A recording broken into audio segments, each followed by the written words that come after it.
కేసీఆర్ ఆనవాలు లేకుండా చేస్తానని సీఎం రేవంత్ ప్రగల్భాలు పలుకుతున్నారన్నారు బీఆర్ఎస్ వర్కింగ్ ప్రెసిడెంట్ కేటీఆర్. అలా చేయాలంటే కాళేశ్వరం, సచివాలయం, అంబేద్కర్ విగ్రహం కూల్చేయాలని తెలిపారు. రేవంత్ రెడ్డి తన గురువుతో కలిసి రాష్ట్రాన్ని లేకుండా చేస్తారేమో అన్నారు. హైదరాబాద్ తెలంగాణ భవన్లో మేడే వేడుకల్లో పాల్గొన్నారు కేటీఆర్.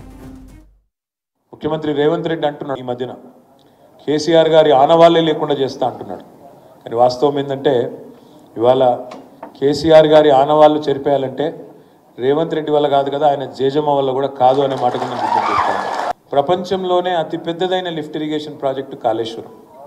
ఆ కాళేశ్వరంలో ఇప్పుడే నేను చెప్పినట్టు ఎంతో శ్రమ, వేలాది మంది కార్మికుల శ్రమ కూడా ఆ కాళేశ్వరంలో ఉన్నది. తెలంగాణలో కేసీఆర్ ఆనవాళ్లు లేకుండా చేయాలంటే ఏం చేయాలి? తెలంగాణలో లేకుండా చేయాలి.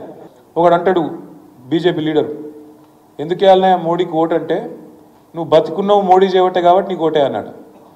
అంటే నేను సావగొట్టనందుకు ఓటేయాలన్నట్టు. ఇప్పుడు నేను చంపలేదు నేను కాబట్టి నువ్వు నాకు ఓటేయాలి. ఇది ఒకటి గురూరు. ఇంకొక ఆయన ఉన్నాడు ఇక్కడ మహానుభావుడు, సికింద్రాబాద్ ఎంపీ కిషన్ రెడ్డి. ఆయన అంటాడు మోడీ గారే కనుక్కున్నాడట వ్యాక్సిన్, మోడీయే కనుక్కున్నాడు వ్యాక్సిన్. నేను ఉత్తరం చెప్తున్నాను, మజాక్ చేస్తలేను. ఆయన స్వయంగా చెప్పిండు మోడీ కనుక్కున్నాడు వ్యాక్సిన్, ధైర్యంగా కనుక్కున్నాడు, ఆయన కనుక్కున్నాడు కాబట్టి బతికిచ్చిండు అని చెప్పి ఆయన మాట్లాడతాడు. ఎంత గలీజ్ అనిపిస్తుంది అంటే కొన్ని కొన్ని మాటలు వింటే ఎంత బాధ అనిపిస్తుంది అంటే. ఇంకొకడేమో అసలు మోడీ దేవుడు అంటాడు. ఏమిటికి రా దేవుడు అంటే అది చెప్పడు. దేవుడు ఎందుకు? ఈ దేశంలో ఉండే కార్మికులను సావగొట్టినందుకు, కర్షకులను సావగొట్టినందుకు, ఈ దేశంలో ఉండే మధ్యతరగతి పేద ప్రజలను సావగొట్టినందుకు దేవుడు. ఈ దేశం మొత్తంలోని రైతులందరికీ, కర్షకులందరికీ, ఈ దేశం మొత్తంలో ఉన్న వాళ్ళందరికీ 24 గంటలు ఫ్రీ కరెంట్ ఇచ్చినా సంవత్సరానికి అయ్యే ఖర్చు 1,50,000 కోట్లు. అంటే మోడీ గారు వాళ్ళ కార్పొరేట్ దోస్తులకు పంచిపెట్టిన దాన్ని 10 ఏళ్ళు ఫ్రీగా ఇవ్వచ్చు కరెంటు రైతులందరికీ దేశంలో. ఒక గది నరేంద్ర మోడీ కథ. కానీ మన కేసీఆర్ ఏ రోజైతే ఈ కార్మికులకు మోడీ రైళ్లు పెట్టలేదు, ఏ రోజైతే ఆగం చేసిండో, ఏ రోజైతే మనం ఎంత చెప్పినా వినకుండా వాళ్ళని గోస ఉంచుకున్నాడో, ఆ రోజు కేసీఆర్ గారు ఒక ప్రెస్ మీట్ పెట్టి ఒక మాట అన్నాడు, మీకు యాదుకున్నాను.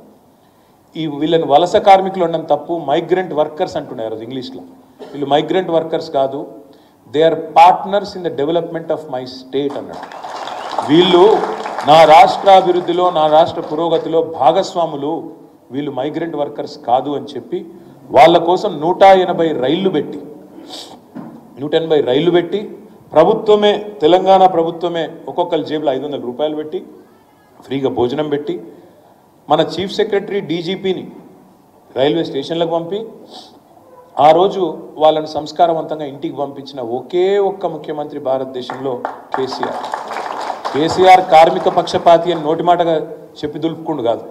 కేసీఆర్ చేసిందేందో నేను మీకు ఒక్క నిమిషంలో చెప్పే ప్రయత్నం చేస్తాను. కేసీఆర్ ప్రభుత్వం చిరుద్యోగులను పెద్దగా చూసుకున్నది, మంచిగా చూసుకున్నది కేసీఆర్ ప్రభుత్వం. 20,455 మంది వీఆర్ఏలను రెగ్యులరైజ్ చేసింది కేసీఆర్ ప్రభుత్వం. 25,000 విద్యుత్ అవుట్ సోర్సింగ్ ఉద్యోగులను రెగ్యులరైజ్ చేసింది కేసీఆర్ ప్రభుత్వం.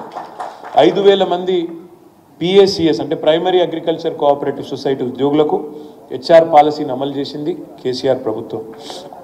3,974 మంది సెర్ప్ ఉద్యోగులకు పే స్కేల్ అమలు చేసింది కేసీఆర్ ప్రభుత్వం.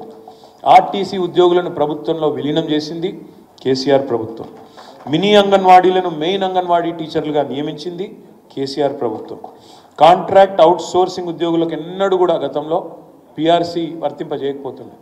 కానీ కాంట్రాక్ట్ కావచ్చు, అవుట్ సోర్సింగ్ కావచ్చు, చిరుద్యోగులు ఎవరైతే ఉన్నారో వాళ్ళకు కూడా 73% అటు ప్రభుత్వ ఉద్యోగులకు పెంచితే ఇటు వీళ్ళకు కూడా మరి పిఆర్సీ పెంచింది కేసీఆర్ ప్రభుత్వం. సింగరేణిలో ఏ సింగరేణి అయితే మనకు అండగా నిలబడ్డదో ఆ సింగరేణిలో గతంలో లాభాల్లో వాటా 20% ఉండేది. మరి కేసీఆర్ గారు వచ్చిన తర్వాత డిపెండెంట్ ఎంప్లాయ్మెంట్ ఇవ్వడమే కాకుండా 18,000 మందికి 32% లాభాలలో వాటా ఇచ్చిన ఒకే ఒక్క ముఖ్యమంత్రి కేసీఆర్. అన్న ఆశాల గురించి మాట్లాడండి అని మీకు చెప్పాలా? అంగన్వాడీ టీచర్లకు తెలంగాణ రాకముందు ఉన్న జీతం 4,000. కేసీఆర్ ప్రభుత్వం దిగిపోయే నాటికి వాళ్ళ జీతం పెరిగి 13,650 రూపాయలు చేసింది మన కేసీఆర్ గారు.